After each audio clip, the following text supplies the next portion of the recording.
मैं doctor Mahadev Singh, assistant professor political science. आज हम पढ़ रहे हैं हॉब्स के सामाजिक समझौते की प्रमुख विशेषताएं और उसके राज्य संबंधी विचार। पिछली कक्षाओं में हमने हॉब्स के सामाजिक समझौते के कई बिंदुओं के बारे में चर्चा की है और आज हम चर्चा करने जा रहे हैं उसके सामाजिक समझौते की विशेषताओं के बारे में। सामाजिक समझौते की जो विशेषताओं से पहले हम ये देखें कि क्या कारण था कि जिसकी वजह से लोगों को सामाजिक समझौता करना पड़ा और राज्य की उत्पत्ति करनी पड़ी। प्राकृतिक अवस्था में संघर्ष की स्थिति से परेशान एवं चिंतित होकर मनुष्य की बुद्धि और विवेक ने सोचा कि उनकी आत्मरक्षा और सुरक्षा के लिए इस भयानक अवस्था का अंत किया जाना आवश्यक है। यानी प्राकृतिक अवस्था जो युद्ध और संघर्ष की इस अवस्था थी, अशांति की अवस्था थी, जिसमें मनुष्य का अस्तित्व संकट में था, उससे बचने के लिए मनुष्य ने सोचा क्यों न इस अवस्था को ख़त्म किया जाए और एक इस प्रकार की व्यवस्था बनाई जाए जो इस प्राकृतिक अवस्था से निकाल सके। प्राकृतिक अवस्था की कुछ कठिनाइयाँ थी और इन्हीं के कारण हॉब्स के अनुसार राज्य की स्थापना की गई या राज्य की उत्पत्ति की गई। जब हम सामाजिक समझौते की बात करते हैं तो इसके निम्न कारण प्रमुख रहे जो सामाजिक समझौते से राज्य की उत्पत्ति के लिए उत्तरदायी माने जा सकते हैं। नंबर 1, प्राकृतिक अवस्था की जो अशांति, घृणा और युद्ध की स्थिति थी उसको ख़त्म करके राज्य के रूप में एक संपूर्ण संप्रभु सत्ता की स्थापना की जाए जो जान माल और सुरक्षा की व्यवस्था स्थापित कर सके। यानी कि अशांति और घृणा के स्थान पर शांति और सुरक्षा के माहौल के लिए राज्य की स्थापना की गई, सामाजिक समझौता किया गया। दूसरा है, प्राकृतिक अवस्था में प्राकृतिक कानूनों की व्याख्या करने वाला कोई नहीं था। प्राकृतिक अवस्था में जितने प्रकार के प्राकृतिक कानून थे उनकी व्याख्या करने वाला हर व्यक्ति अपने अपने हिसाब से व्याख्या करता था। कोई एक कॉम्पिटेंट अथॉरिटी नहीं थी जो उनकी सटीक व्याख्या करे। इसलिए उन कानूनों की व्याख्याकार के रूप में राज्य की उत्पत्ति की गई। अगली जो विशेषता वह है, प्राकृतिक नियम की पालना हेतु राज्य का उदय होता है। यानी प्राकृतिक नियम तो उन्होंने बता दिए हॉब्स ने, और उन 19 प्राकृतिक नियमों का किस प्रकार से पालना हो, एनफोर्समेंट हो, वो किस प्रकार से लागू किया जाए, लोग उनको माने, इसके लिए कोई प्राकृतिक अवस्था में व्यवस्था नहीं थी और इस व्यवस्था के लिए ही राज्य की उत्पत्ति की गई। और तीसरी अगली जो विशेषता वो है, एक संप्रभु दंडात्मक शक्ति के लिए राज्य की उत्पत्ति होती है। यानी कि जो प्राकृतिक कानून है उनकी पालना किया जाए। अगर कोई व्यक्ति या व्यक्तियों का समूह इन प्राकृतिक नियमों की पालना नहीं करता है तो एक ऐसी सार्वजनिक शक्ति हो जिसके पास उन आदेशों की, नियमों की पालना करवाने की शक्ति हो और नहीं करने वालों को वो दंड भी दे सके, और ऐसी शक्ति राज्य के रूप में उभर कर सामने आई।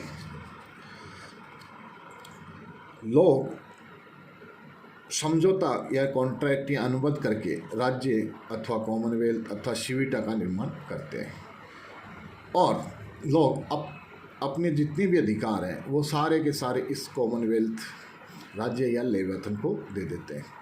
यानी कि व्यक्तियों के पास कोई अधिकार नहीं होते, वो सारे के सारे समझौते के माध्यम से जो राज्य या लेवियथन बनाते हैं उसको सुपुर्द कर देते हैं। एक प्रकार से ये जो लेवियथन या राज्य है वो असीम अधिकार या शक्तियाँ प्राप्त निरंकुश संप्रभु होता है। यानी एब्सोल्यूट सोवरेन होता है जिसके ऊपर कोई चेक नहीं होता है। इसके आदेश ही कानूनी होती है, जो राज्य कह देता वही कानून है। हॉब्स एक प्रकार से एब्सोल्यूट मोनार्की की स्थापना करता है, निरंकुश राजतंत्र की स्थापना करता है। अब हम बात करते हैं सामाजिक समझौते की प्रमुख विशेषताएं। तो सामाजिक समझौते की कौन कौन सी प्रमुख विशेषताएं हैं इनमें देखें तो निम्न विशेषताएं प्रमुख हैं। नंबर 1, सामाजिक समझौता सामाजिक है, शासकीय या राजकीय नहीं है। इसका मतलब ये हुआ कि ये जो समझौता हुआ है वो लोगों के मध्य हुआ है।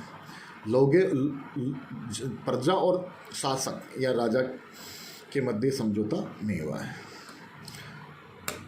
दूसरी विशेषता यह है कि जब ये समझौता शासकीय नहीं है, सामाजिक है, तो निश्चित रूप से इस समझौते से जो राज्य या सॉवरेन उभर कर आया वह सॉवरेन इस समझौते का पार्ट नहीं है। इसका पार्ट नहीं है तो इसका मतलब यह हुआ कि वो समझौते से ऊपर है, वो समझौते की शर्तें उस पर लागू नहीं होती। समझौते के उद्देश्य समझौते के अंग माने गए हैं, यानी कि जिन उद्देश्यों को लेके, यानी शांति और सुरक्षा जैसे पावन उद्देश्यों को लेकर समझौते सामाजिक समझौता किया है, वो समझौते के अभिन्न अंग है। और अगली जो बात है वो ये है कि ये जो सामाजिक समझौता है वो है मनुष्यों के अंदर जो एक प्रकार से भय आधारित था, भय से जो आतंकित थे, प्राकृतिक अवस्था की जो युद्ध और संघर्ष और घृणा की जो स्थिति थी, उससे उस घृणा और युद्ध और संघर्ष की स्थिति से भयभीत होकर ही मनुष्य ने समझौता किया।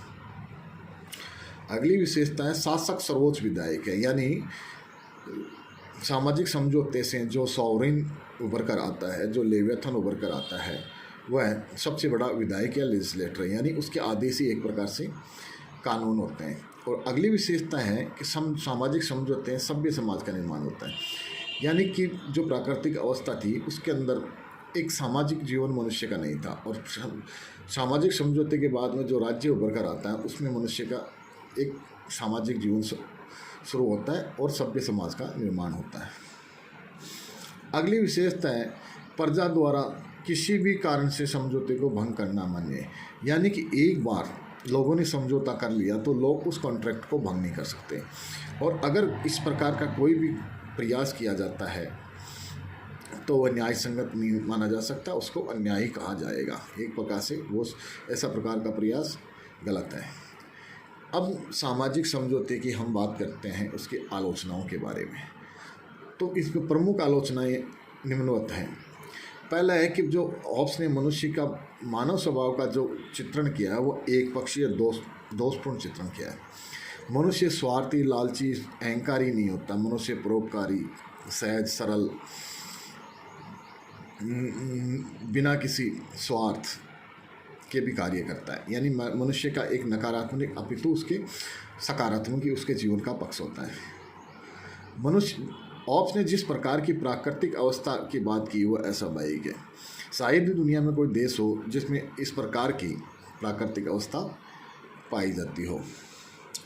अगली जो विशेषता है वह है आलोचना है वह है कि प्राकृतिक अवस्था में प्राकृतिक अधिकारों कानूनों की मान्यता असंगत है। जब प्राकृतिक अवस्था संघर्ष, अराजकता की मत्स्य न्याय वाली अवस्था है तो उसमें अधिकार और कानूनों की बात करना न्यायोचित या तर्कसंगत नहीं लगता। और अगली जो बात है वो है कि होब्स एक प्रकार से अपने संपूर्ण दर्शन में एब्सोल्यूटलिज्म या टोटलिज्म का समर्थन करता है। वो एक निरंकुश तानाशाही या निरंकुश शासन राजतंत्र की स्थापना का समर्थन करता है। इस प्रकार हमने आज होब्स के सामाजिक समझौते की विशेषताओं और आलोचनाओं के बारे में चर्चा की।